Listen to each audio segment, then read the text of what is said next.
Bismillahirrahmanirrahim. Assalamualaikum warahmatullahi wabarakatuh.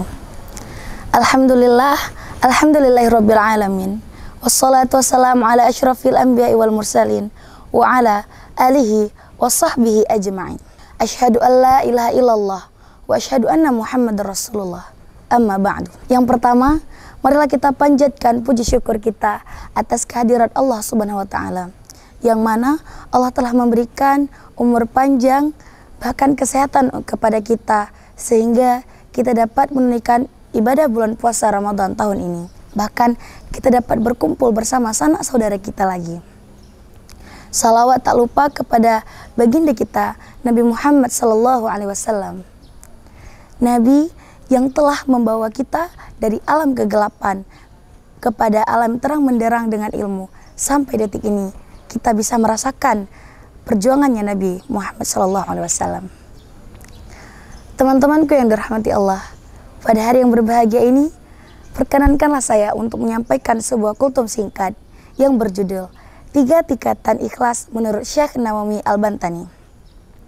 Perlu kita ketahui dulu, apa itu ikhlas? Ikhlas adalah amal ibadah yang dilakukan oleh hati. Nilai ibadah yang dilakukan oleh raga sangat bergantung, sangat berpengaruh pada nilai ikhlas yang ada dalam hati seorang mukmin. Berkaitan dengan ikhlas, Syekh Nawawi Al-Bantani membaginya menjadi 3 tingkatan. Hal ini sebagaimana diungkapkannya dalam kitab Nurut Dolam halaman 44. Nah, apa saja 3 tingkatan tersebut? Yang pertama, ada ikhlas karena Allah Subhanahu wa taala. Ikhlas karena Allah Subhanahu wa taala berada di posisi pertama. Ikhlas dalam kelompok ini adalah seorang mukmin, ia beribadah kepada Allah Subhanahu wa taala dan beramal soleh. Ia tidak mengharapkan apapun selain ridhonya. Ia tidak mengharapkan pahala surga, dan ia tidak mengharapkan agar dihindari dari siksa neraka.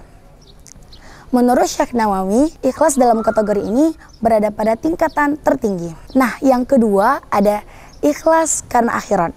Ikhlas karena akhirat adalah seseorang yang beribadah kepada Allah yang mengharapkan pahala dan surga serta dihindari dari siksa neraka. Nah, menurut Syekh Nawawi, ikhlas dalam kategori ini berada pada tingkatan menengah. Nah, yang ketiga ada ikhlas karena dunia. Ikhlas karena dunia adalah seseorang yang beribadah kepada Allah semata-mata hanya mengharapkan balasan di dunia. Misalnya, seseorang beribadah kepada Allah yakni membaca surah Al-Waqiah dengan harapan agar ia mendapatkan kekayaan. Seseorang yang bersedekah dengan harapan agar ia mendapatkan rezeki yang berlipat ganda. Dan seterusnya. Menurut Syekh Nawawi, ikhlas dalam kategori ini berada pada tingkatan yang paling rendah. Teman-temanku yang dirahmati Allah, maka dari itu janganlah kalian sungkan untuk berbuat ikhlas, karena nilai ibadah yang kita lakukan bergantung pada nilai ikhlas yang ada dalam hati kita. Mungkin hanya ini yang dapat saya sampaikan. Semoga ilmu hari ini sangat bermanfaat bagi teman-teman. Dan ingatlah, ketika kalian mendapatkan ilmu, maka amalkanlah, praktikanlah. Sekian dari saya akhiri. Wabillahi taufiq wal hidayah. Wassalamualaikum warahmatullahi wabarakatuh.